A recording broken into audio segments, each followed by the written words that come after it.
They say a mother's love is unconditional, that it never fails, never wavers, but nobody tells you what happens when that love is used as a weapon against you. I never thought my son would look me in the eyes and smile while destroying me. But that's exactly what Jason did on Christmas Eve, standing in the doorway of what used to feel like home, watching his wife Kelsey shove a plastic grocery bag into my trembling hands. "Take your trash and get out," Kelsey hissed, her voice dripping with contempt. Inside that bag were 3 days' worth of my clothes, thrown together like garbage.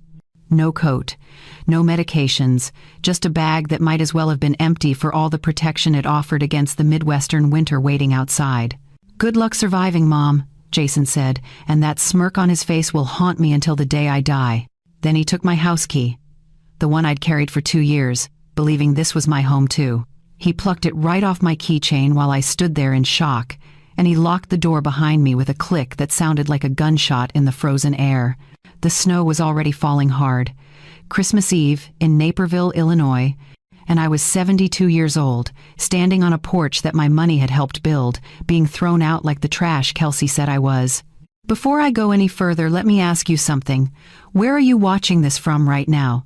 What time is it where you are? I want you to drop a comment and let me know. Because this story, what happened to me, and what I'm about to tell you, it matters.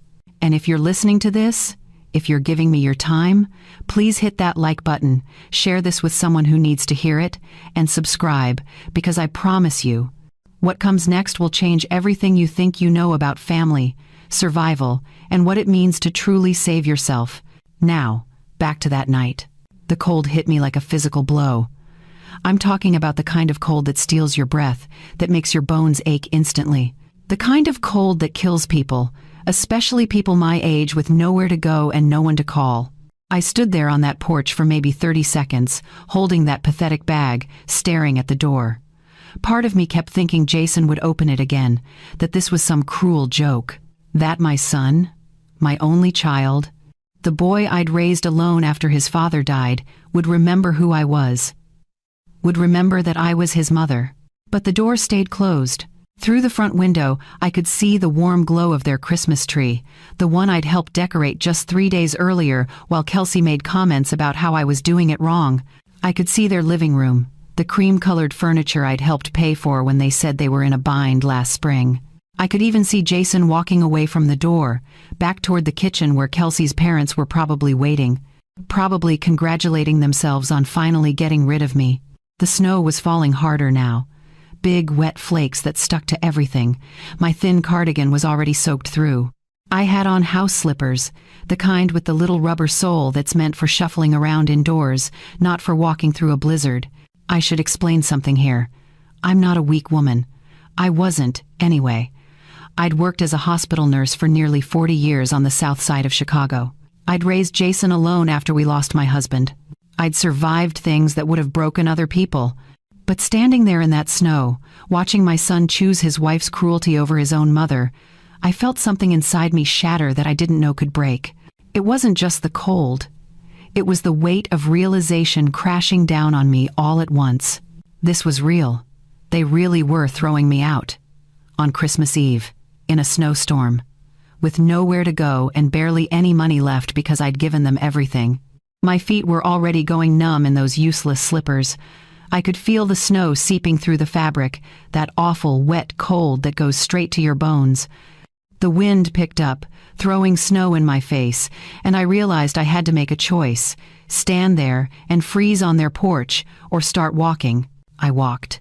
Not because I had a plan, not because I knew where I was going, but because some animal instinct for survival kicked in, the same instinct that had kept me going through every other terrible thing life had thrown at me.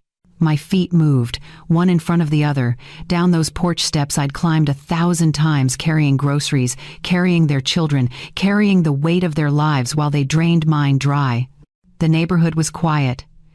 Everyone was inside with their families, with their Christmas trees and their warm dinners and their normal lives. Nobody saw an old woman shuffling through the snow in house slippers, clutching a plastic bag and trying not to cry. I want to tell you that I felt angry right away, that I felt righteous fury at what they'd done to me. But that's not true. What I felt was numb, and not just from the cold. I felt a kind of disbelief so complete that my brain couldn't process what was happening. This had to be a nightmare. I would wake up, and none of this would be real. But my feet were getting wetter and colder with every step. That was real. The wind cutting through my cardigan was real.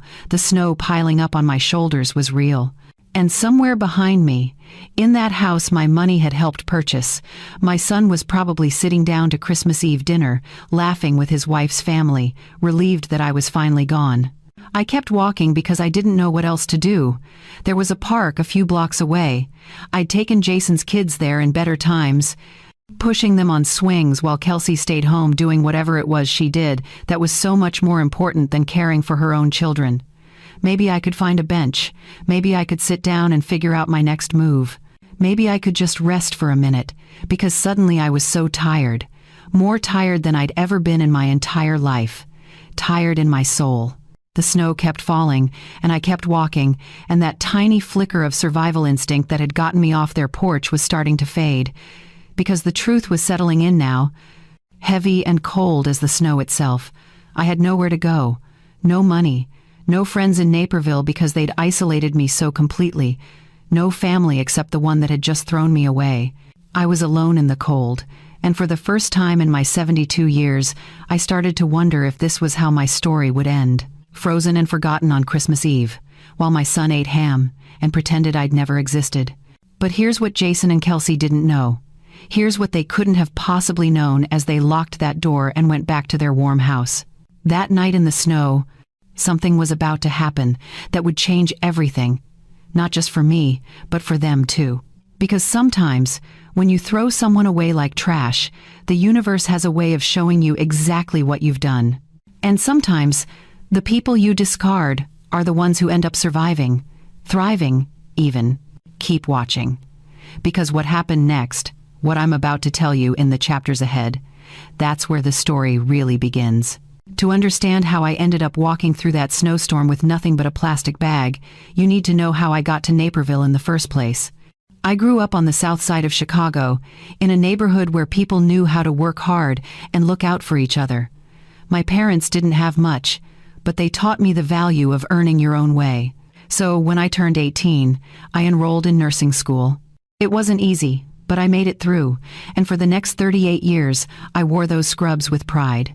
I worked the emergency room at a Southside hospital where the nights were long and the cases were tough. Gunshot wounds, overdoses, heart attacks, babies being born in hallways because we didn't have enough rooms. I saw humanity at its absolute worst and its absolute best. And I learned something important during those years: how to survive, how to stay strong, and how to care for people even when they didn't deserve it. I met my husband Felix at that hospital. He was a paramedic, and the first time he wheeled a patient through those ER doors, I knew he was different. We got married 2 years later, and Jason came along 3 years after that. We bought a little bungalow in Oak Lawn, nothing fancy, but it was ours. Every mortgage payment, every repair, every improvement, we earned it together. Then Felix died. Heart attack at 51, right there in our living room, while Jason was away at college. 1 minute he was complaining about the Bears game, the next minute he was gone. Just like that, I was alone. But I had the house. I had my job. I had my independence. And most importantly, I had Jason, who came home from school and held me while I cried, promising me that everything would be okay, that we'd get through it together. For years, that promise held true. Jason graduated, got married to Kelsey, started his career in sales. They had 2 beautiful children. We saw each other for holidays and birthdays. It wasn't perfect, but it was family, and I was grateful. Then came the conversation that changed everything. Jason called me one evening, his voice full of excitement. He and Kelsey had found their dream home in Naperville. Beautiful neighborhood, great schools, perfect for raising the kids. But there was a problem. They were just short on the down payment. If I could help them out, maybe sell the bungalow and combine resources, we could all live together. "Think of it, Mom," he said. "You wouldn't be alone anymore. The kids would have their grandmother right there. We'd be a real family under one roof." I should have seen the red flags. I should have asked more questions. But I was lonely in that bungalow without Felix, and the idea of being close to my grandchildren, of being needed again, it was too tempting to resist. So I sold the house in Oak Lawn, the house Felix and I had built our life in, the house where I'd raised Jason, the house that represented 30 years of hard work and sacrifice. I took that money, nearly $400,000, and I gave it to my son. Not loaned it, gave it. Because Jason said we were buying the Naperville house together, that we'd all be on the deed, that this was an investment in our family's future. Except that's not what happened. When the paperwork was finalized, only Jason and Kelsey's names appeared on that deed. When I asked about it, Jason waved it off. "Just a technicality, Mom. Makes the mortgage easier. Don't worry. This is your home too." I believed him. God help me, I believed him. The first few months in Naperville were actually nice. I had my own bedroom on the first floor. I helped with the kids, cooked meals, kept the house clean. Kelsey seemed pleasant enough, always asking me to watch the children while she ran her boutique or met friends for lunch. Jason worked long hours, but when he came home, he'd give me a hug and thank me for everything I did. I felt useful. I felt wanted. I felt like maybe this had been the right decision after all. But there were small things I noticed. Little comments from Kelsey about how I loaded the dishwasher wrong, how I folded the towels incorrectly, how I was too loud in the morning when I made my coffee. Nothing major. Nothing worth making a fuss over. I told myself she was just particular about her home, that I needed to adjust to her way of doing things. Then the requests started. Could I pick up some groceries? Could I fill up the gas tank when I borrowed the car? Could I contribute a little something toward the utility bills since I was using water and electricity too? All reasonable requests. All things I was happy to do because I was living in their home. Except it wasn't their home. Not entirely. My money had made that house possible. My $400,000 had covered the down payment and then some. Without me, they'd still be renting a 2-bedroom apartment across town. But I didn't say any of that. I just nodded and smiled and wrote the checks and bought the groceries and filled the gas tank, because that's what mothers do. We sacrifice. We give. We make ourselves smaller so our children can be bigger. I kept working at the hospital too, even though I was past retirement age. 3 shifts a week, because the hospital was always short-staffed and because I needed something that was mine, some part of my life that existed outside of that Naperville house. The money I earned went toward helping Jason and Kelsey. They never asked where it came from or thanked me for it. They just took it as if it was their right. Looking back now, I can see how it happened. How slowly and carefully they built the cage around me. How they took my money, my independence, my sense of self-worth, piece by piece, until I didn't recognize myself anymore. But standing in that house during those early months, watching my grandchildren play, hearing Jason laugh at the dinner table, I convinced myself I'd made the right choice. I convinced myself that family was worth any sacrifice. I had no idea what was coming. No idea how much worse it would get. No idea that the son I'd raised, the boy I'd loved more than my own life, was already planning how to get rid of me. If I'd known then, what I know now, would I have done things differently? Would I have kept my bungalow, my independence, my money? Maybe, probably. But you can't change the past. You can only survive it and learn from it. And what I learned, walking through that snowstorm on Christmas Eve, was that sometimes the people you love the most are the ones who hurt you the deepest. The change didn't happen overnight. That's the thing about emotional abuse. It creeps in so slowly that you don't notice until you're drowning in it. It started about 6 months after I moved in. Kelsey's comments, which had always been delivered with a smile, started to have an edge to them, a sharpness that made me flinch even when I didn't want to. "Since you're living here rent-free, the least you could do is keep the kitchen cleaner," she said one morning, gesturing at a coffee cup I'd left in the sink. I'd been planning to wash it after I finished making breakfast for the kids, but that didn't matter to her. Rent-free. Those 2 words became her favorite weapon. Never mind that my $400,000 had made the house possible. Never mind that I was paying for groceries every week, filling up their gas tank, covering utility bills, buying clothes and toys for the grandchildren. In Kelsey's mind, because my name wasn't on the deed, I was living there as a charity case. And slowly, painfully, I started to believe her. "Since you're here rent-free, "You should really be doing more around the house," she'd say, when I sat down to rest after folding 3 loads of laundry. "Since you're living here rent-free, maybe you could watch the kids tonight so we can have a date night." Never asking, always telling. "Since you're here rent-free, I think it's only fair you contribute more toward the mortgage." This one confused me because I'd already given them hundreds of thousands of dollars, but when I tried to bring that up, Kelsey just laughed. That was a gift, wasn't it? You can't hold gifts over people's heads. A gift, my entire life savings, reduced to a gift that apparently came with no gratitude and no acknowledgement.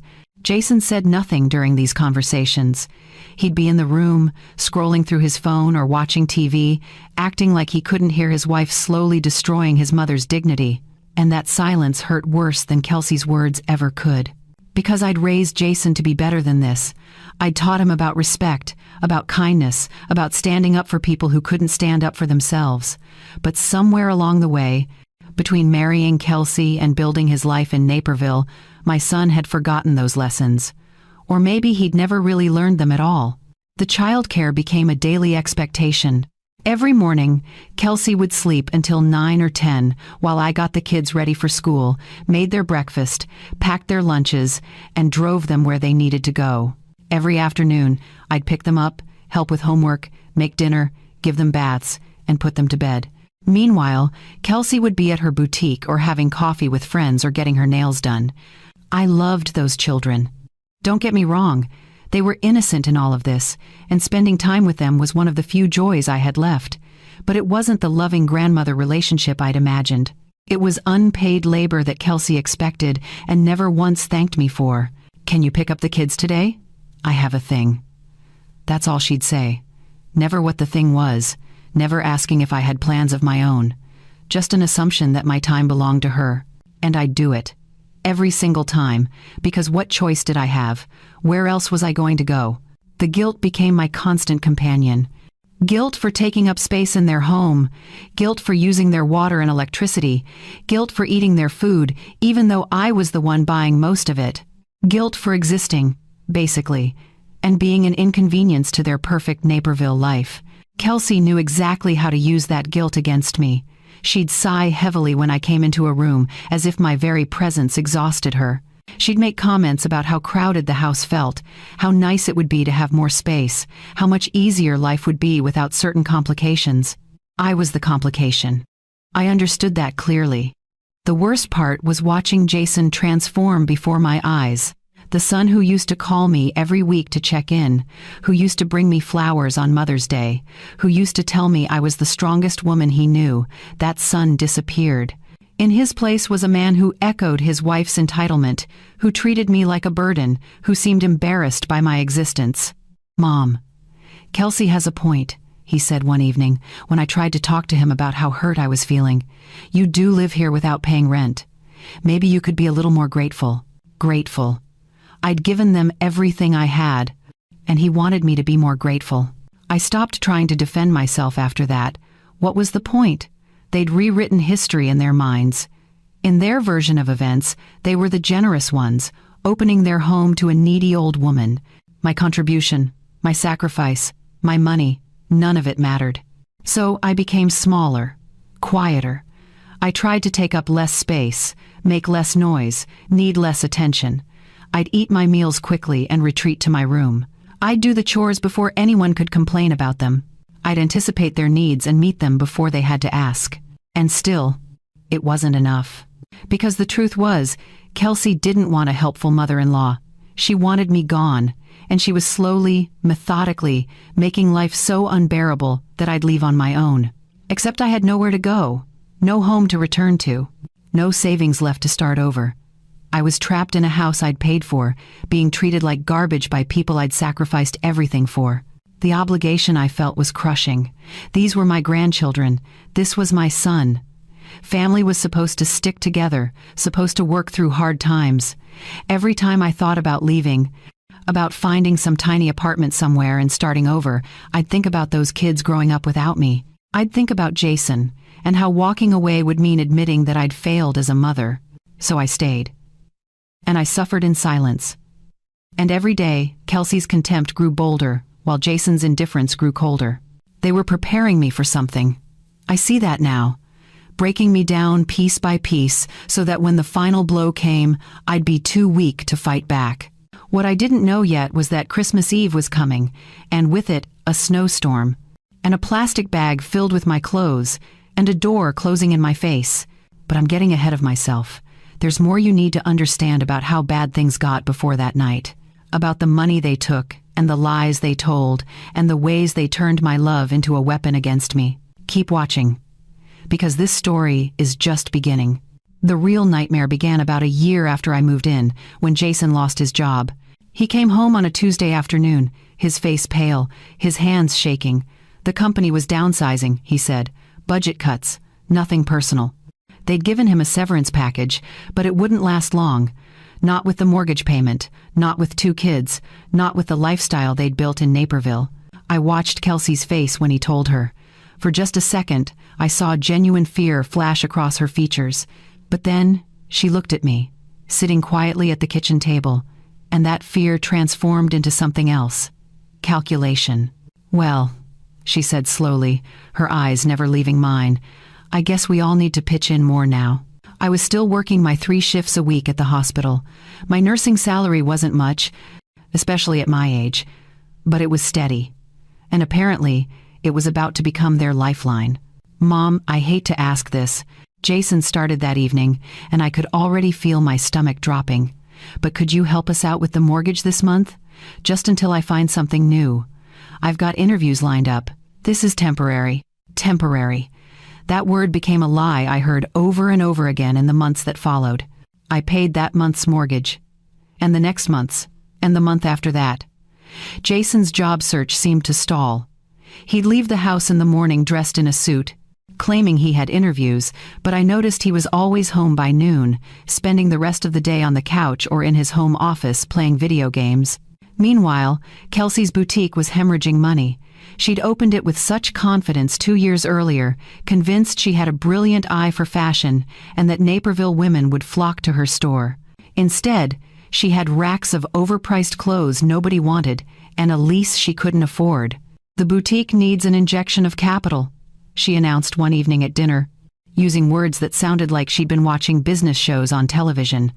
Just $10,000 to restock and do some marketing, then it'll turn around. I gave her the $10,000, pulled it straight from my retirement account, the one I'd been so carefully protecting, because what else could I do? They made it clear that if the boutique failed, if they couldn't pay their bills, the house would be at risk. And if the house went into foreclosure, where would any of us go? The $10,000 disappeared in less than a month. The boutique didn't turn around. We need another $8,000, Kelsey said, not even pretending to be apologetic anymore. For inventory. This time I know what will sell. More money out of my retirement account. Then it was the car payment. Then it was the credit card minimums. Then it was the kids' private school tuition that Kelsey refused to let them leave because what would people think? Every emergency landed on me. Every crisis became my responsibility to solve. And slowly, methodically, my savings account dwindled down to nothing. But the worst part, the part that still makes my blood run cold, was the accounts they put in my name. Mom, we need you to co-sign on this credit card, Jason said one afternoon, sliding papers across the kitchen table. Our credit is tapped out, but yours is still good. We'll pay it off. You won't be responsible for anything. It's just a technicality. I signed, because he was my son, and I trusted him. Then there was another card, and another, and a personal loan from a bank I'd never heard of. Each time, Jason assured me it was temporary, that they'd take over the payments, that my name was just there to help them qualify. Within 6 months, I had over $40,000 in debt attached to my name. Debt I hadn't created, purchases I hadn't made. But according to the law, it was all mine. When I finally worked up the courage to confront them about it, Kelsey's response made me feel like I'd been punched in the stomach. Are you seriously complaining right now? She said, her voice sharp as glass. You want your grandkids without a roof over their heads? You want them out on the street because you're too selfish to help your own family? Selfish. That word hung in the air like poison. Think about what you're saying, Jason added, and his voice was so cold, so distant. These are your grandchildren, your flesh and blood, and you're worried about money? What kind of grandmother does that? I wasn't worried about money. I was terrified. Terrified because my entire life savings was gone. Terrified because I was 71 years old with debt I couldn't pay off. Terrified because I'd worked for nearly 40 years, survived on my own after Felix died, and now I had nothing to show for it except bills in my name and a family that treated me like an ATM. But they knew exactly what to say to shut me down. They knew exactly which buttons to push. If you really loved them, Kelsey would whisper, you'd do whatever it takes to protect them. And I did love them. Those children were innocent in all of this. They didn't ask for financially irresponsible parents. They didn't ask to be used as emotional leverage. So I kept quiet, kept paying, kept signing whatever papers they put in front of me. The hospital became my only escape. Those 3 shifts a week were the only time I felt like myself, like I had value beyond my bank account. But even that was getting harder. I was tired all the time. Bone tired. The kind of exhaustion that comes from carrying too much weight for too long. My coworkers noticed. Are you okay? They'd ask, and I'd smile and nod and lie. Because what was I supposed to say? That my son was draining me dry? That my daughter-in-law treated me like an inconvenient checkbook? That I was trapped in a house I'd paid for but didn't own? The shame was overwhelming. I'd spent my whole life being strong, being independent, being the one other people leaned on. Now I was the victim, the fool, the pathetic old woman who'd let her family take advantage of her. My self-worth eroded with every passing day. I started to believe what they implied in their comments and their contempt, that I was a burden, that I was lucky they let me stay, that without them, I'd be nothing. I stopped looking at myself in the mirror, stopped caring about my appearance, stopped caring about much of anything except getting through each day without causing problems. That's what they'd done to me. Taken a woman who'd survived 40 years in an emergency room, who'd raised a child alone, who'd built a life from nothing, and reduced her to a shell. A ghost haunting the rooms of a house that her own money had built. But here's what I didn't know yet. Here's what was coming that I couldn't have seen through the fog of exhaustion and shame. They weren't done with me. Not even close. Because once they'd drained my bank account, once they'd put debt in my name, once they'd taken everything I had to give, they were going to take one more thing. My presents. They were going to throw me away like garbage on Christmas Eve. And I was going to end up in the snow with nothing but a plastic bag and the clothes on my back. But sometimes, when you lose everything, when you hit the absolute bottom, that's when something in you finally breaks free. That's when you realize you have nothing left to lose. And that's when you become dangerous. Not because you want revenge, but because you finally remember who you used to be. The conversation happened on a Sunday morning in early December. I was making pancakes for the kids, something I did every weekend because it was one of the few things that still brought me joy. Watching their faces light up when I put the plate in front of them, hearing them say thank you in their sweet little voices, it reminded me that not everything in that house was poisoned. Jason and Kelsey came into the kitchen together, which should have been my first warning. They never presented a united front unless they wanted something. "Mom, we need to talk," Jason said, and his tone made my hands freeze over the griddle. They sat down at the kitchen table and gestured for me to join them. I turned off the stove and sat, my heart already racing because I just knew, this was going to be bad. "We've been thinking a lot about the living situation," Kelsey started, her voice taking on that fake sympathetic tone she used when she wanted to pretend she cared. "And we think it might be time to explore other options for you." Other options. The words hung in the air like a threat. "What kind of other options?" I asked, though part of me already knew. "There's a really nice retirement community near Joliet," Jason said, and he couldn't even look at me while he said it. "We went and toured it last week. It's got activities and nurses on staff and other people your age. We think you'd be much happier there." Happier. As if my happiness had ever been their concern. "You went and looked at it without telling me?" My voice came out smaller than I intended. "We didn't want to get your hopes up until we knew it was feasible," Kelsey said smoothly. "And the good news is, they have an opening. You could move in as early as next month." Next month. 4 weeks away. They'd already planned this, already made decisions about my life without including me in any of it. "I don't understand," I said, though I understood perfectly. "I thought this was my home too. I thought we were a family." Kelsey's expression shifted, the fake sympathy melting away to reveal the irritation underneath. The truth is, your presence here has been really stressful for our marriage. Jason and I need our space. We need to focus on our relationship and our children without the added complication of a third generation in the house. A complication. That's what I'd become. A complication to be solved, a problem to be relocated. Mom, you have to understand, Jason said, finally meeting my eyes. This isn't about you. It's about what's best for everyone. You'll be around people your own age. You won't have to worry about cooking or cleaning. It'll be like a vacation. A vacation in a facility near Joliet that I hadn't chosen, paid for with money I didn't have, away from the grandchildren I loved and the son I'd sacrificed everything for. How much does this place cost? I asked, because that seemed like an important detail they were conveniently leaving out. Jason shifted uncomfortably. It's about $1,800 a month for a basic room. But you have your Social Security, and we thought you could pick up some extra shifts at the hospital to cover the difference. $1,800 a month. On top of all the debt they'd put in my name. On top of everything else I'd already given them. And they expected me to work more, at 71 years old, to pay for my own exile. What if I don't want to go? The question came out as barely a whisper. Kelsey's face hardened.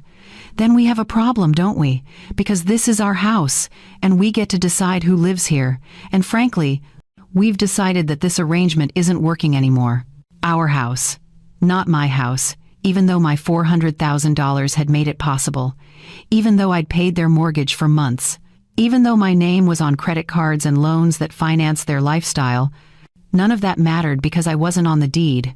Jason, I said, turning to my son, desperate for him to show me some sign of the boy I'd raised. Please, don't do this. But he just looked away, his jaw tight. The decision is made, Mom. We think Christmas would be a good time for a fresh start. That gives you a few weeks to get your things together. Christmas. They wanted me gone by Christmas. The heartbreak that washed over me in that moment was unlike anything I'd ever felt. Worse than losing Felix. Worse than any pain I'd experienced in 71 years. Because this wasn't death or accident or fate. This was choice. My son was choosing to throw me away. I gave you everything, I said, my voice breaking. The house in Oak Lawn, my savings, my retirement. I've paid your bills, watched your children, done everything you asked, and this is how you repay me? See? This is exactly the problem, Kelsey snapped. You're always throwing that in our faces, always acting like we owe you something. That money was a gift. You chose to give it. Nobody forced you. I gave it because you said we were family. Because you said this was my home too. Well, things change, Kelsey said coldly, and right now we need you to accept that and move on. The facility in Joliet is perfectly adequate. You should be grateful we found something in your price range. Grateful. That word again. The word they'd been using to bludgeon me into submission for months. I looked at Jason, really looked at him, searching for any trace of the son I remembered. The boy who used to hold my hand in grocery stores. The teenager who came to me when he had problems. The young man who cried in my arms when his father died. But that person was gone. In his place sat a stranger who'd learned to value money and comfort over loyalty and love. A man who'd let his wife convince him that his own mother was disposable. When do I have to leave? I asked finally. Because what else was there to say? Christmas Eve would be ideal, Kelsey said, as if she was discussing dinner plans. My parents are coming to visit, and it would be nice to have a clean house without extra people around. Extra people. I wasn't family anymore. I wasn't even a person with feelings and rights. I was extra, unnecessary, in the way. I stood up from that table and walked to my room, my legs shaking so badly I could barely stay upright. Behind me, I heard Kelsey say something to Jason, heard them laugh about something, heard life continue on as if they hadn't just destroyed me. That's when I understood the full scope of what they'd done. They hadn't just taken my money. They'd taken my home, my dignity, my sense of self. They'd systematically broken me down until I believed I deserved this treatment. And now they were throwing me away like I'd never mattered at all. Christmas Eve was 3 weeks away. 3 weeks to figure out how I was going to survive. 3 weeks to pack up what remained of my life and disappear into a facility in Joliet where I'd spend my remaining years alone. 3 weeks until the night it would all come crashing down in ways none of us could predict. Those 3 weeks passed in a blur of dread and denial. I'd look at apartments online during my breaks at the hospital, searching for something, anything I could afford on what little remained of my Social Security after paying the minimums on the debt they'd saddled me with.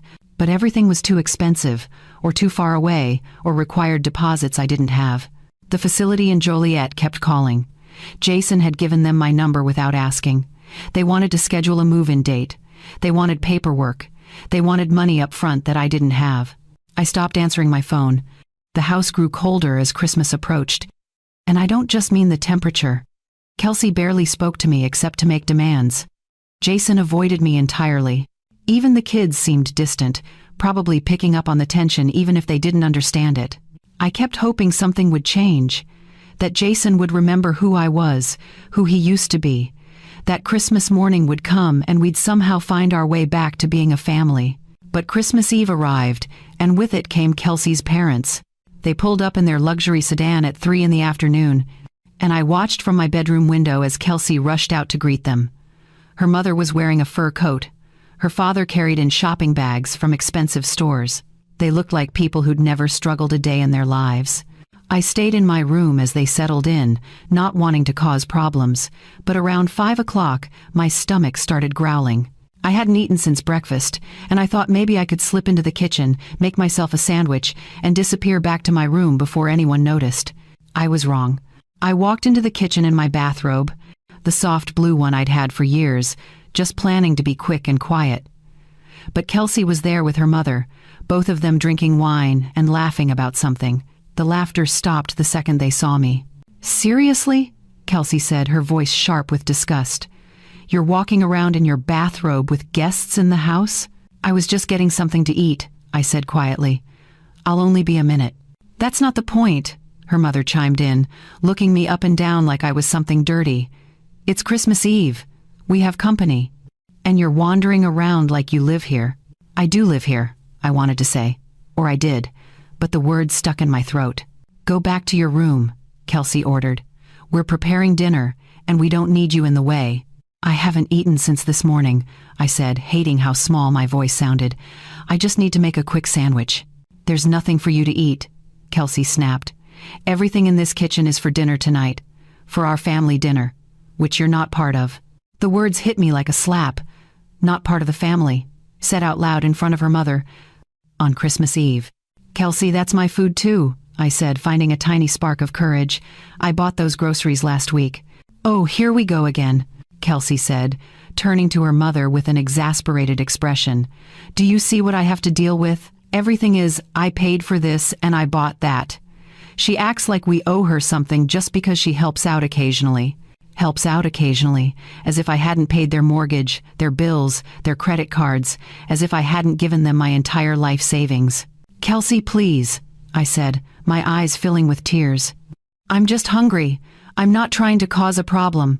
"You are the problem," Kelsey shouted, and her voice was so loud that Jason came running from the living room with her father right behind him. "What's going on?"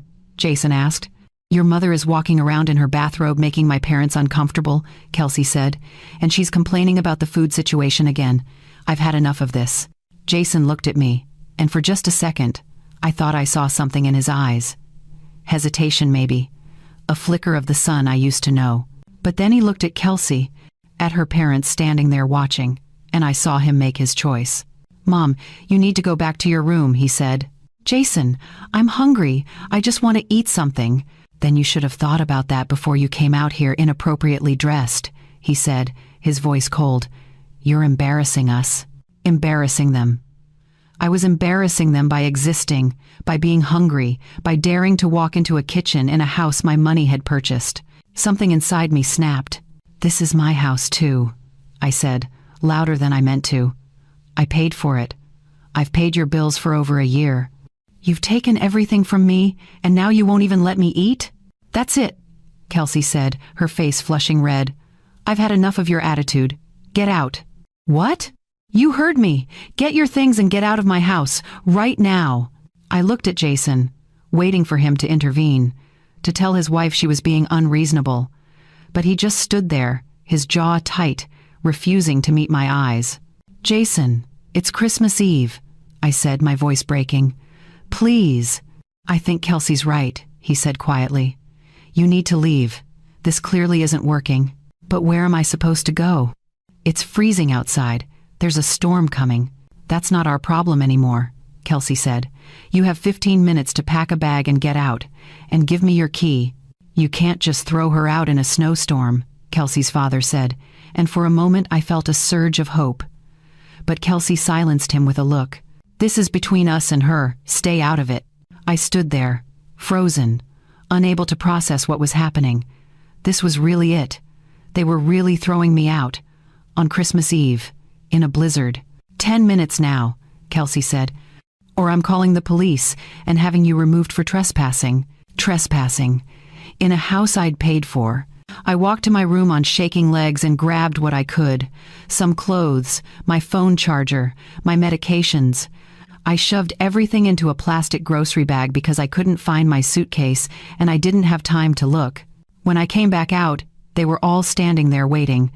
Kelsey's parents looked uncomfortable but said nothing. Jason still wouldn't look at me. And Kelsey had a smile on her face. She held out her hand. "Key." I gave it to her, watching as she took it like a trophy. "Good luck surviving, Mom," Jason said, and that smirk on his face, that horrible smirk, it killed whatever part of me still loved him. The door closed behind me, and I heard the lock click. I was standing in the snow, holding a plastic bag, wearing house slippers and a thin cardigan. And the blizzard was just beginning. The first few steps away from that house were the hardest I've ever taken. My feet were already wet, the thin slippers offering no protection against the snow that was now coming down in thick sheets. The wind cut through my cardigan like I was wearing nothing at all. But somehow, I kept moving forward, one foot in front of the other, away from the warm glow of their windows, away from the life I'd thought was mine. The streets of Naperville were eerily quiet. Everyone was inside with their families, probably sitting down to Christmas Eve dinner right about now. Through lit windows, I could see Christmas trees and people laughing, and the contrast between their warmth and my situation felt like a cruel joke. I had no plan, no destination, just a vague memory of a park a few blocks away where I'd taken the grandkids last summer. It seemed as good a place as any to figure out what to do next. The walk felt endless. Every step sent sharp pain through my feet as the cold penetrated deeper. My hands were already numb, clutching that plastic bag like it was a lifeline. The snow was accumulating fast, already a few inches deep, and walking through it in house slippers was like wading through ice water. I passed a young couple hurrying to their car, probably late for a party. They didn't even glance at me. Why would they? Just an old woman out for a walk. They couldn't see the desperation, the betrayal, the absolute devastation radiating from every inch of my frozen body. By the time I reached the park, I couldn't feel my feet at all. The playground equipment looked ghostly in the darkness, covered in white, and the benches along the walking path were barely visible under the accumulating snow. I made my way to the nearest bench and collapsed onto it. The cold of the metal seeped through my thin pants immediately, but I was beyond caring. My body was shaking so violently that I could barely hold onto the plastic bag. My teeth were chattering so hard I thought they might crack. This was it. This was really happening. I sat there in the darkness, in the snow, and let myself finally feel everything I'd been pushing down for months, years, maybe. The regret hit me first. A wave so powerful it made me gasp. How had I let this happen? How had I allowed myself to become so weak, so small, so willing to accept abuse in the name of family? I used to be strong. I used to stand up for myself and others. I'd worked in an emergency room, for God's sake. I'd seen terrible things and survived them. I'd raised a child alone and built a good life. When had I lost that person? When had I become someone who would give away everything she had and accept crumbs of affection in return? The realization came next, settling over me like the snow on my shoulders. Jason wasn't coming back for me. There would be no moment of clarity where he remembered he loved me. No dramatic scene where he realized what he'd done and came running to apologize. That son, the one I'd raised and sacrificed for, he was gone. Maybe he'd never really existed. Maybe I'd built up an image of who I wanted him to be, instead of seeing who he actually was. A man who would smile while destroying his mother. A man who would choose his wife's cruelty over his own blood. A man who could throw me out in a blizzard on Christmas Eve and feel nothing. The grief that followed was so intense it took my breath away. I wasn't just grieving for the mother I once was, strong and capable and sure of herself. I was grieving for all the years I'd wasted believing in a family that never really existed, all the sacrifices that had meant nothing, all the love I'd poured into a son who'd learned to see it as weakness instead of strength. I thought about my husband, Felix, gone now for over 20 years. What would he think if he could see me now? Would he be disappointed that I'd let this happen? Or would he understand, the way he always did, that I'd just been trying to do what mothers do, love unconditionally, give endlessly, hope eternally? The snow kept falling, piling up on my lap, my shoulders, my hair. I watched it accumulate on my hands, turning them white, and I thought about how beautiful it looked, how peaceful, how quiet everything was becoming. My shaking had slowed down, which I knew from my nursing training was a bad sign. When your body stops shivering, it means you're losing the fight against hypothermia. It means your core temperature is dropping to dangerous levels. It means you're dying. Would anyone even find me? Or would I just become part of the snow, invisible, forgotten, another tragedy that nobody noticed until it was too late? Maybe that's what I deserved. Maybe this was karma for being foolish enough to trust, for being weak enough to let them use me, for being stupid enough to give away everything without protecting myself first. I thought about the grandchildren, probably opening presents right now in their warm house. Would they remember me? Would Jason tell them I just left, disappeared one day without saying goodbye? Would they grow up thinking their grandmother hadn't loved them enough to stay? The irony made me want to laugh, but I was too cold, too tired. I'd loved them too much, that was the problem. I'd loved all of them too much, and it had destroyed me. My eyes were getting heavy. The cold didn't hurt anymore, which my nurse brain recognized as another terrible sign. I was shutting down. My body was giving up, conserving what little warmth remained for my vital organs, sacrificing my extremities first. How long had I been sitting here? Minutes? Hours? Time had lost all meaning in the white darkness. I let my eyes close for just a moment, thinking about all the things I'd never do now, never see another sunrise, never read another book, never feel warm again, never have the chance to rebuild, to become that strong woman again, to prove that I was more than what they'd reduced me to. Such a waste. 71 years of life, ending on a park bench in Naperville because I'd loved the wrong people. But then something made me open my eyes again. Some instinct, some stubborn part of me that wasn't quite ready to give up. And that's when I saw her. A figure stumbling through the snow, moving erratically, wrong somehow. Even through the darkness and the falling snow, I could see something was terribly wrong. She was barefoot. My brain, sluggish from the cold, took a moment to process what I was seeing. A young woman, maybe in her late 20s, was stumbling through the snow in what looked like an evening gown. The fabric was thin, completely inappropriate for this weather, and it was soaked through, clinging to her body. But what made my heart stop was her feet. Bare, completely bare, walking through snow that was now several inches deep. She was maybe 20 yards away, moving in an uncoordinated way that I recognized immediately from my years in the emergency room.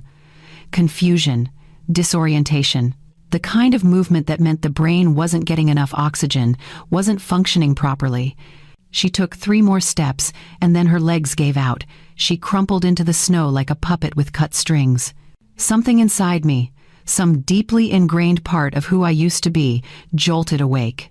I tried to stand, but my legs wouldn't cooperate at first. They'd gone stiff from sitting in the cold for so long. I forced myself up, using the bench for support, my own body screaming in protest. Every movement hurt, every breath burned, but I moved anyway. I stumbled through the snow toward her, my useless slippers filling with ice, my feet burning with pain as circulation tried and failed to return.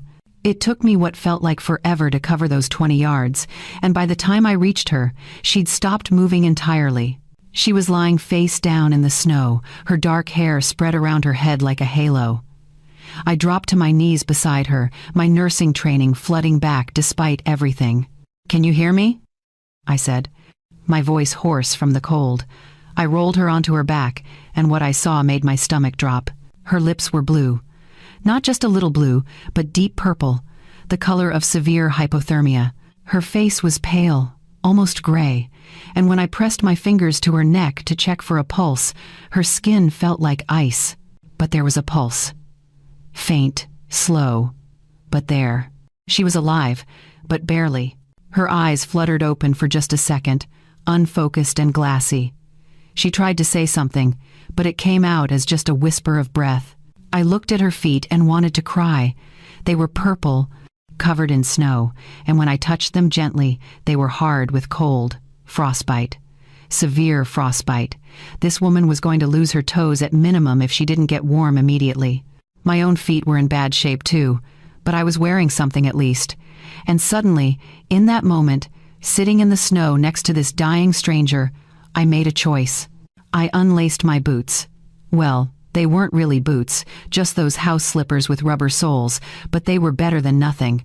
My fingers were so numb it took 3 tries to get them off. Then, as gently as I could, I slipped them onto her frozen feet.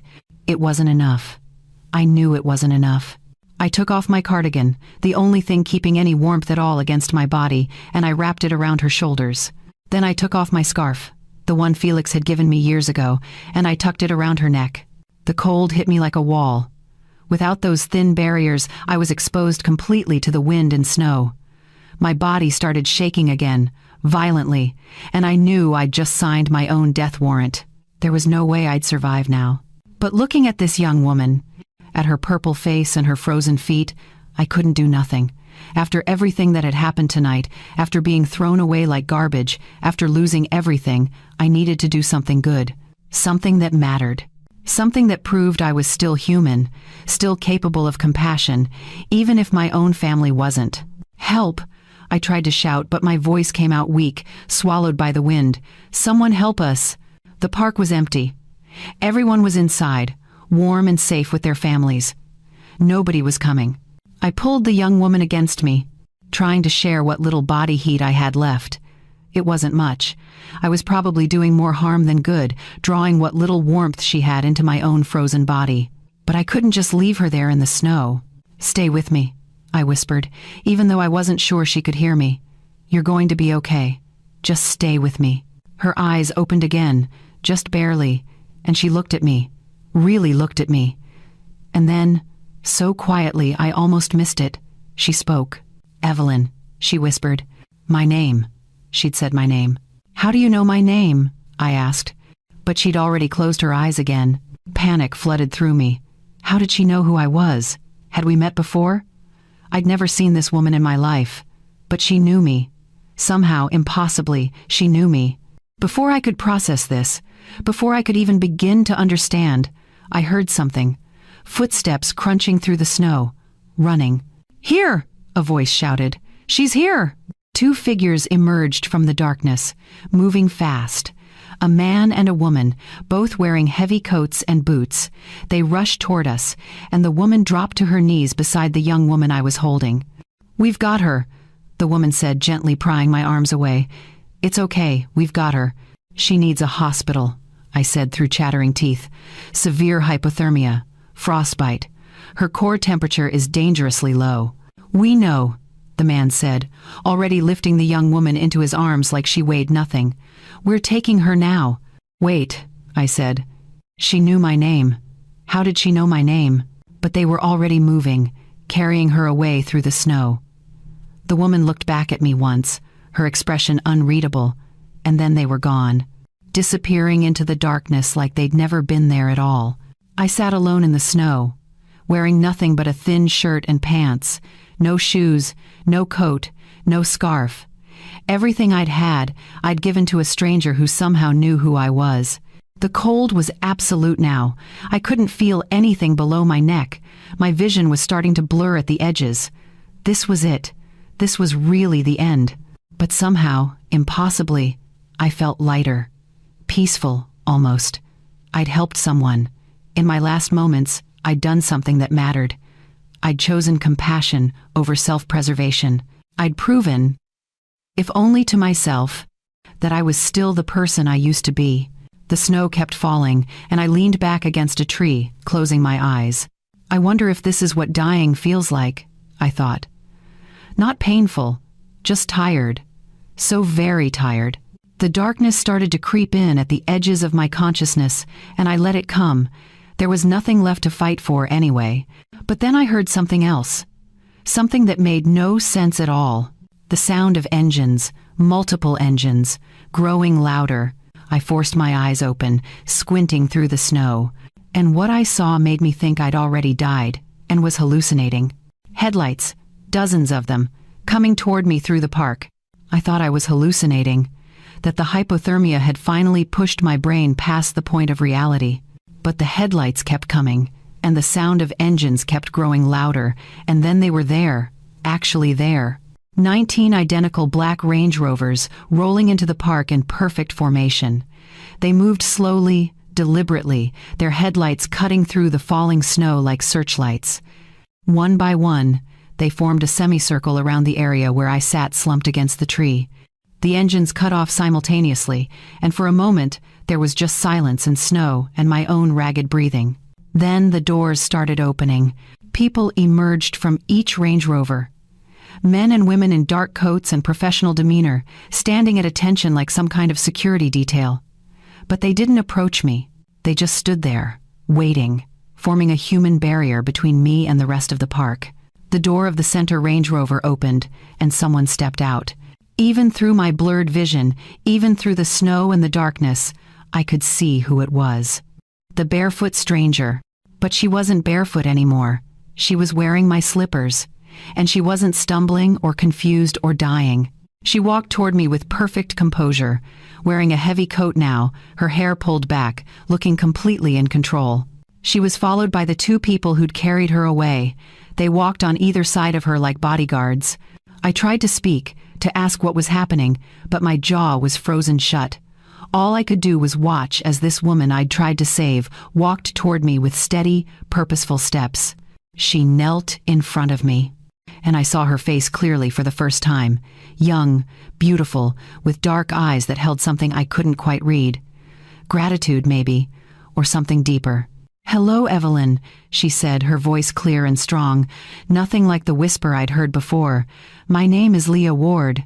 The name meant nothing to me. Should it have? "You're probably confused right now," Leah continued, and there was warmth in her voice. Real warmth. "And you're very, very cold, so I'm going to explain quickly, and then we're going to get you somewhere warm, okay?" I managed the smallest nod. "Every Christmas Eve for the past 7 years, I do something my therapist probably wouldn't approve of," Leah said. "I dress like someone in distress, and I wander through wealthy neighborhoods until someone either helps me or ignores me. It's my way of testing humanity, of seeing if compassion still exists in a world that often feels cruel and indifferent. My brain, sluggish and slow, tried to process this. A test. It had been a test. Most years people ignore me," Leah continued. "They see a woman in an evening gown in the snow and they look away. They cross the street. They pretend not to see. But you, Evelyn, you were dying yourself. You were freezing to death on that bench. And you still gave me everything you had." She gestured to the slippers on her feet, to the coat one of her people was holding. "My coat, soaked through with snow.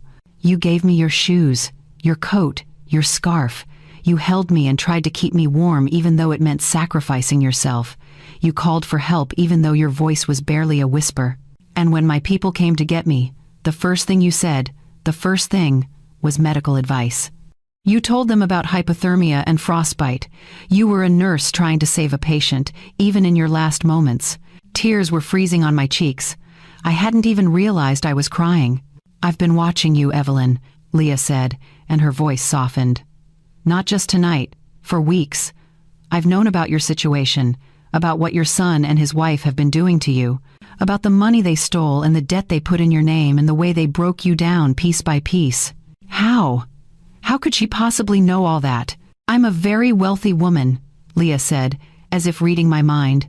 And I use that wealth to find people who need help, people who've been abandoned by their families, people who've given everything and received nothing in return. People like you." She reached out and took my frozen hands in hers. Her hands were warm, impossibly warm, and I could feel heat radiating from them. "What you did tonight, giving everything to a stranger when you had nothing left to give, that showed me exactly who you are. Not who your son made you think you were. Not the broken woman they tried to create, but who you really are at your core. Compassionate, strong, selfless in the best possible way." I wanted to tell her I wasn't strong, that I'd let them destroy me, that I'd been weak and foolish and pathetic, but I couldn't make my mouth work. "I have a proposition for you, Evelyn," Leah said, and now her voice took on a different quality. Serious. Intent. "You can stay here and freeze to death in this park. You can let this be the end of your story, or you can come with me. Come with me." Those 3 words hung in the air like a lifeline. "If you come with me, I can offer you warmth, safety, medical care, a place to live. But more than that, I can offer you purpose, a chance to help other people who are going through what you went through, a chance to turn your pain into something meaningful." She leaned closer, and I could see absolute sincerity in her eyes. "I'm not offering charity, Evelyn. I'm offering you a job, a mission, a reason to keep living that has nothing to do with your son or your daughter-in-law or anyone else who hurt you. I'm offering you the chance to become yourself again, the strong, capable, compassionate woman you were before they tried to break you." My vision was fading at the edges. I could feel my consciousness slipping away. This was my last chance, my last moment to make a choice. Die in the snow, forgotten and alone. Or take this woman's hand and see what came next. I thought about Jason's smirk, about Kelsey's cruelty, about being thrown out like trash on Christmas Eve, about giving everything and receiving nothing. And then I thought about the barefoot stranger I'd tried to save, about taking off my shoes for someone who needed them more, about choosing compassion even when it cost me everything. Maybe that was who I really was. Not the victim, not the fool, but someone who helped people even when it hurt. I looked at Leah Ward, at this mysterious woman with her 19 black Range Rovers and her strange Christmas Eve ritual and her offer of salvation. And with the last of my strength, I squeezed her hand. "Yes," that squeeze said. "Yes, I'll come with you. Yes, I choose to live." Leah smiled, and it transformed her entire face. "Good," she said, "because the world needs more people like you, Evelyn, and you're not done yet, not even close." She gestured to her people, and suddenly there were warm blankets wrapping around me, gentle hands lifting me, carrying me toward one of those black Range Rovers. The last thing I saw before they placed me inside was the park where I'd almost died, already disappearing behind us as we drove away. Away from Naperville. Away from Jason and Kelsey and that house my money had built. Away from the life that had tried to kill me. Toward something new. Something I couldn't even imagine yet. But something that was mine. I don't remember much of the drive. There were warm blankets, so many warm blankets, wrapped around me until I felt cocooned. Someone held a heated pack against my chest, another against my feet. Voices spoke in calm, professional tones, discussing my symptoms, my vitals, what needed to happen next. I drifted in and out of consciousness, my body finally surrendering to the exhaustion it had been fighting for hours. For months, really, maybe for years. When I opened my eyes again, we were no longer moving. The Range Rover door opened, and I saw we were in front of a beautiful building in what looked like Lincoln Park. I recognized the neighborhood from my years working in Chicago. Old trees lined the streets, and the buildings had that historic elegance that spoke of money and permanence. "Easy now," someone said as they helped me out of the vehicle. "We've got you." They carried me through tall doors and into a lobby that took my breath away. Warm wood floors, soft lighting, comfortable furniture arranged in conversation areas. It looked more like a high-end hotel than anything else. But what struck me most was the warmth. Real, penetrating warmth that seemed to seep into my bones. They took me to a room on the 3rd floor, and if the lobby had impressed me, this space made me want to weep. It was an apartment, not just a room, a full apartment with a living area, a bedroom, a bathroom with a soaking tub, and windows that overlooked the tree-lined street below.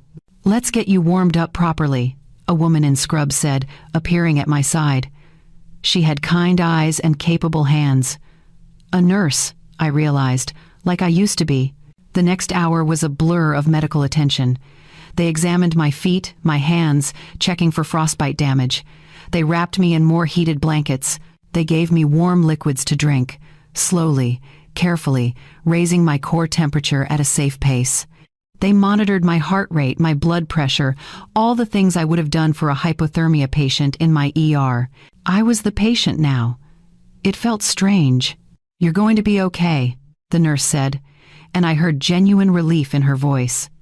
"Another hour in that cold, and we'd be having a different conversation. But you're going to be fine." Fine. What a strange word. I'd been many things over the past 2 years, but fine had never been one of them. Once they were satisfied I was stable, they left me alone to rest. I lay in that comfortable bed with its soft sheets and warm blankets, staring at the ceiling, trying to process everything that had happened. Just hours ago, I'd been thrown out of my son's house.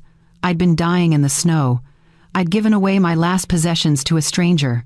And now I was here, in this beautiful apartment, being cared for by people who didn't even know me. It felt like a dream. Or maybe everything before this had been the dream, and I was finally waking up. I must have fallen asleep because the next thing I knew, morning light was streaming through the windows. I sat up slowly, my body aching but warm, and found fresh clothes laid out on a chair beside the bed. Soft pants, a comfortable sweater, thick socks, all in my size. After I dressed and washed my face in that beautiful bathroom, there was a knock on the door. Leah Ward stood in the hallway, holding 2 cups of coffee. "May I come in?" she asked. I nodded, still not quite trusting my voice. She settled into one of the chairs near the window and gestured for me to take the other. I sat, accepting the coffee she offered, wrapping my hands around the warm cup. "How are you feeling?" Leah asked. "Confused," I admitted. "And grateful, but mostly confused." She smiled. "That's fair. Let me explain what this place is, and then maybe things will make more sense." She gestured to the building around us. "This is one of several properties owned by the Ward Foundation.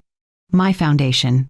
We provide housing and support services for seniors who've been financially exploited or emotionally abused by their families." I felt my chest tighten. She'd said it so matter-of-factly. Exploited. Abused. Words I'd never wanted to apply to my own situation. "We started 7 years ago after my grandmother died," Leah continued, her voice soft. "She'd been living with my aunt, who spent years draining her accounts, taking out loans in her name, convincing her that she was a burden. By the time we found out, my grandmother had nothing left. No money, no dignity, no will to fight back." "I'm sorry," I whispered. "So am I," Leah said. "But it taught me something important. What happened to my grandmother happens to thousands of seniors every year. Adult children who see their aging parents as resources to extract rather than people to respect. And most of the time, nobody helps because people assume family business should stay private." She leaned forward, her dark eyes intense. "The Ward Foundation exists to prove that wrong. We find people like you, Evelyn, people who've given everything to their families and been discarded in return. We offer them safety, housing, legal support, financial counseling, and most importantly, community." "Why?" I asked. "Why me specifically?" "Because you passed the test," Leah said simply. "Every year on Christmas Eve, I go out there looking for proof that compassion still exists. Most years, I find nothing. People walk past me. They avert their eyes. They pretend not to see someone in distress. But you, even when you were dying yourself, you helped. That told me everything I needed to know about who you are." She set down her coffee cup and looked at me directly. "I'm offering you an apartment here, rent-free, for as long as you need it. We'll help you sort out the debt your son put in your name. We'll provide counseling if you want it, medical care, whatever you need to rebuild your life." It sounded too good to be true. There had to be a catch. "What do you want in return?" I asked. Leah's smile widened. "I want you to help others. You were a nurse for 40 years. You understand elder care, medical needs, and most importantly, you understand what it feels like to be manipulated by family. That experience, painful as it was, makes you uniquely qualified to help other people going through the same thing. She pulled out a folder and handed it to me. This is information about our case management program. We help seniors navigate legal systems, file protective orders, recover stolen assets. We provide counseling and support groups. And we're always looking for people who can relate to our residents, who can advocate for them, who can help them remember they're not alone. I opened the folder with shaking hands, scanning the information inside. Programs for financial literacy, support groups for family estrangement, legal clinics specializing in elder abuse. It was comprehensive and professional, and exactly what I wish had existed when I needed it. You don't have to decide right now, Leah said gently. Take time to heal. Get your strength back. But know that there's a place for you here, Evelyn. Not just as a resident, but as part of our mission. I looked at this young woman who'd tested me in the snow, who'd built an entire foundation to help people like me, and I felt something I hadn't felt in years. Hope. I want to help, I said, my voice stronger than it had been in months. I want to be part of this. Leah reached across and squeezed my hand. Good, because you're exactly the kind of person we need. As she stood to leave, I had one more question. Does Jason know where I am? Her expression shifted, becoming carefully neutral. No. And he won't, unless you want him to. You're safe here. Evelyn, completely safe. He has no power over you anymore. After she left, I sat by the window, looking out at the Chicago streets below. Somewhere across this city, in Naperville, Jason and Kelsey were probably waking up to Christmas morning, opening presents, eating breakfast, going about their lives as if they hadn't thrown a woman out to die the night before. They thought I was gone, disappeared, maybe even dead. But I was here, alive, warm, safe. And for the first time since I'd sold my house and moved to Naperville, I felt like maybe, just maybe, I was going to be okay. The first week, I mostly slept. My body needed it. The hypothermia had taken more out of me than I'd realized, and the years of stress before that had left me depleted in ways that went beyond physical exhaustion. So I slept, and ate the meals that appeared at my door, and slowly felt my strength returning. By the second week, I started venturing out of my apartment. The building had a common area on the second floor, and that's where I met them. Other residents of the Ward Foundation, other people who'd been thrown away by their families. There was Dorothy, 78, whose daughter had forged her signature on a reverse mortgage and disappeared with the money. There was Frank, 82, whose son had convinced him to sign over power of attorney and then sold his house while he was in the hospital. There was Patricia, 69, whose entire family had systematically drained her retirement account over 5 years, always with a new emergency, a new crisis, a new reason why she had to help. Their stories were my story. Different details, same pattern. Family members who saw love as leverage and loyalty as weakness. The hardest part, Dorothy said during one of our group sessions, is accepting that they meant to hurt you, that it wasn't a mistake or a misunderstanding. They knew exactly what they were doing. I understood that completely. The mental gymnastics I'd done trying to excuse Jason's behavior, trying to blame Kelsey entirely, trying to convince myself that my son still loved me somewhere deep down. The truth was simpler and more painful. He'd chosen to hurt me, repeatedly, deliberately. Leah ran some of the group sessions herself, and watching her interact with the residents, I started to understand her better. This wasn't just a charity project for her. This was personal. This was her way of saving her grandmother retroactively by saving everyone else. "You're not responsible for fixing broken people," she said during one session. "Your job is to protect yourself and establish boundaries. Love doesn't require sacrifice to the point of self-destruction." Those words hit me like a revelation. I'd spent my whole adult life believing that good mothers sacrificed everything, that love meant giving until you had nothing left.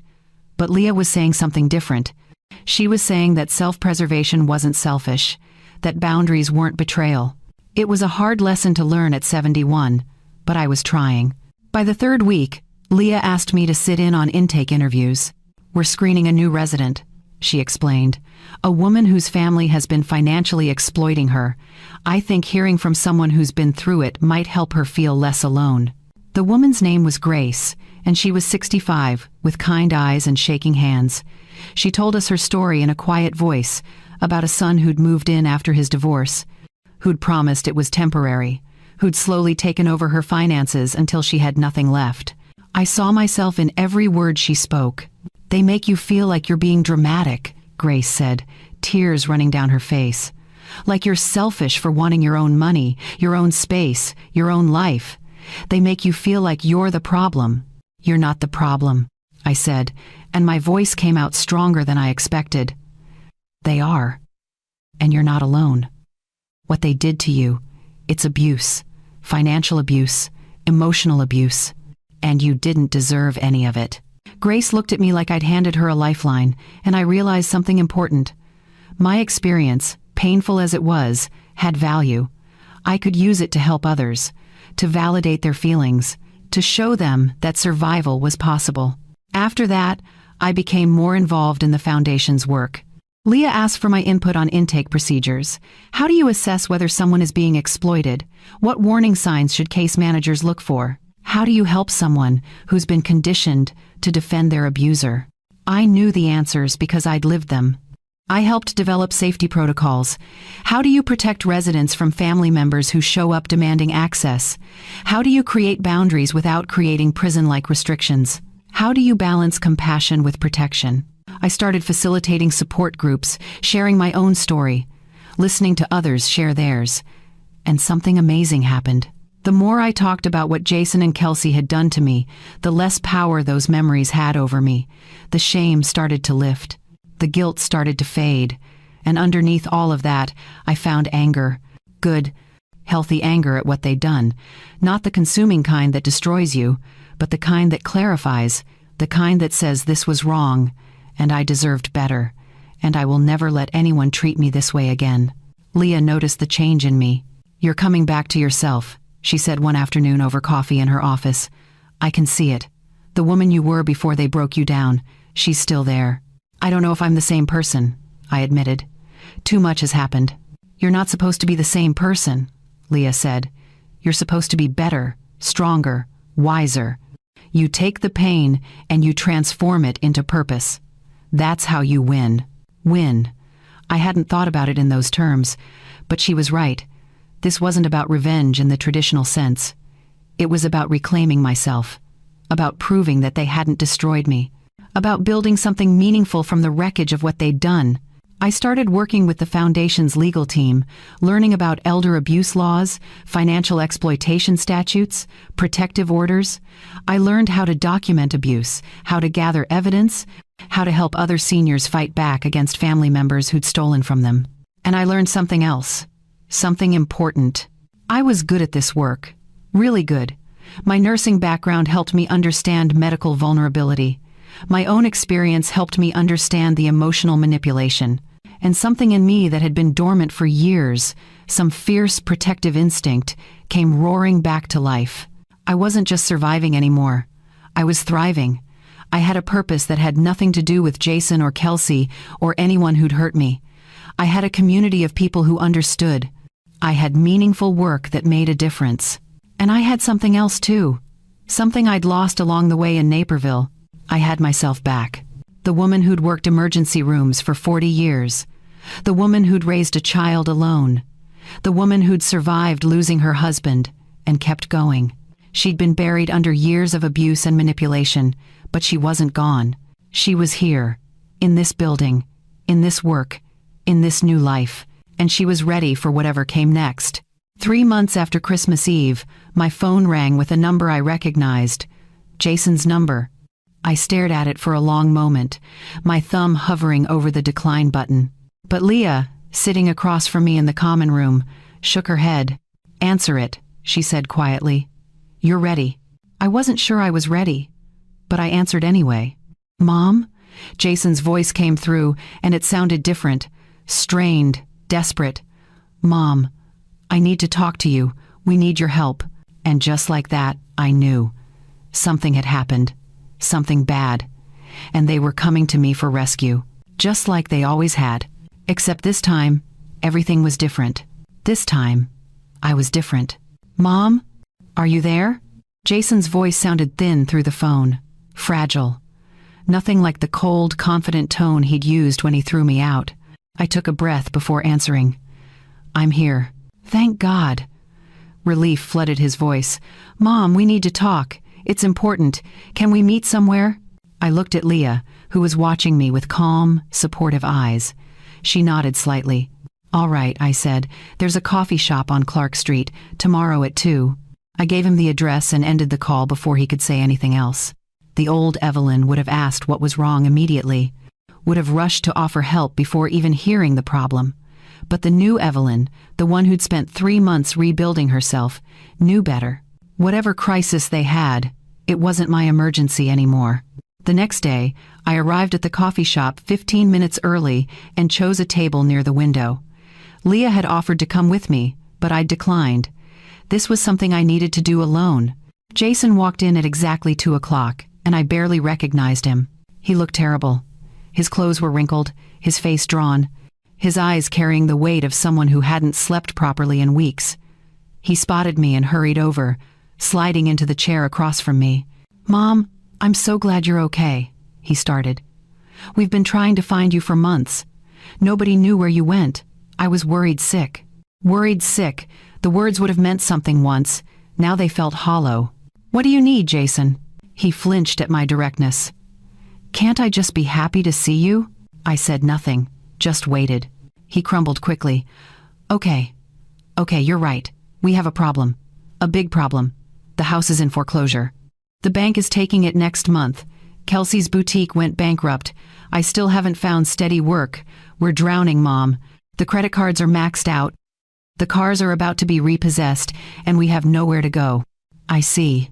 I know I messed up, he continued, words tumbling out faster now. I know Christmas Eve was wrong. Kelsey was upset. Her parents were there. Things got heated. But you have to understand. We were under so much stress. And you have to admit, you could be difficult sometimes. There it was, the blame shifting, the excuses, the subtle implication that I'd somehow deserved what they did. So you're here because you need money, I said quietly. I'm here because you're my mother, Jason said, but his eyes told the truth. And I know you have some savings left, maybe from your pension or Social Security. Whatever you can spare, it would help us get back on our feet. Just enough to catch up on the mortgage payments. We wouldn't ask if we weren't desperate. I looked at my son, really looked at him, and felt nothing but a distant sadness. This man had taken everything from me. My home, my money, my dignity. He'd thrown me out to die in a snowstorm, and now he was sitting here, asking for more. No, I said simply. No?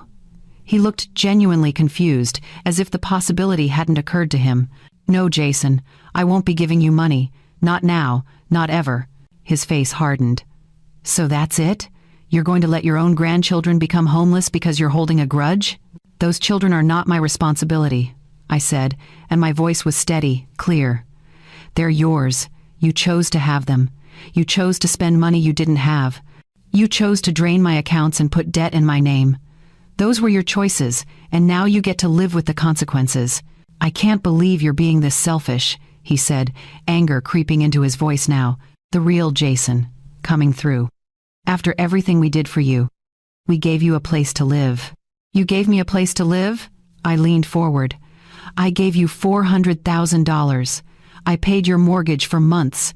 I bought your groceries, filled your gas tank, watched your children. You took everything I had and then threw me away when I had nothing left to give. That's not how it happened. That's exactly how it happened, and I'm done pretending otherwise. Jason's face twisted with frustration. So what am I supposed to do? I reached into my bag and pulled out a folder. Inside were resources I'd compiled with the Foundation's help. Community assistance programs, food banks, housing support services, job placement agencies, everything someone in his situation would need. These are resources that can help you, I said, sliding the folder across the table. Social services, financial counseling, emergency housing. There are people who can guide you through this. But I'm not one of them. He stared at the folder like I'd handed him poison. You're really not going to help us. I'm giving you information on where to get help. That's more than you gave me when you threw me out in a blizzard." Jason stood up abruptly, the chair scraping against the floor. "You know what? You're right. You are selfish. Kelsey was right about you all along. You're bitter and vindictive, and you never cared about anyone but yourself." I watched him storm out of the coffee shop, and I felt nothing but relief. The old Evelyn would have caved, would have offered money I didn't have, would have sacrificed myself again trying to save people who didn't want to be saved. But the new Evelyn understood something important. Compassion doesn't mean letting people destroy you. Love doesn't require self-destruction. And some people will only see you as valuable when you have something they can take.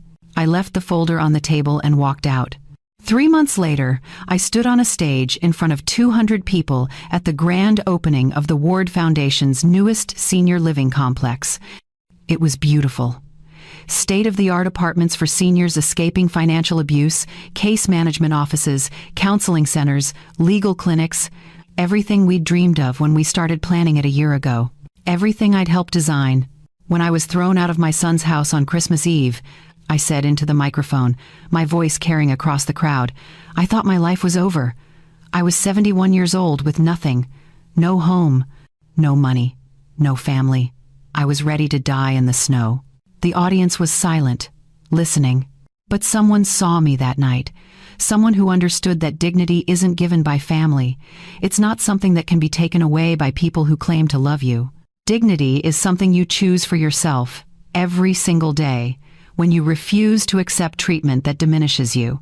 I saw Leah in the front row, smiling with pride.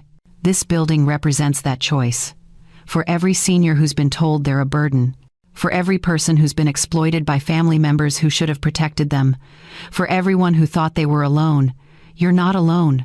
We see you, we believe you, and we're here to help you remember who you are. The applause was thunderous. As I stepped off the stage, I caught a glimpse of them in the back of the crowd. Jason, Kelsey, and their 2 children, looking small and uncomfortable among all these people celebrating something they couldn't understand. They'd come, probably hoping to guilt me into helping them one more time, hoping to use my moment of triumph to remind me of my obligations, but I didn't acknowledge them, didn't even pause. I walked past them like they were strangers, because that's what they'd become. I walked toward Leah, toward Dorothy and Frank and Patricia and Grace and all the others who'd become my real family, the chosen family I'd built from the ashes of the one that had burned me. I walked into the light of my new life, leaving the past behind not with hatred or bitterness, but with something far more powerful: clarity. I knew who I was now, not Jason's mother, not Kelsey's victim, not a woman defined by what others had taken from me. I was Evelyn, survivor, advocate, someone who helped others find their way back to themselves. And that, I realized as the sun broke through the clouds above us, that was the best revenge of all. Not hurting them, but becoming someone they could never touch again.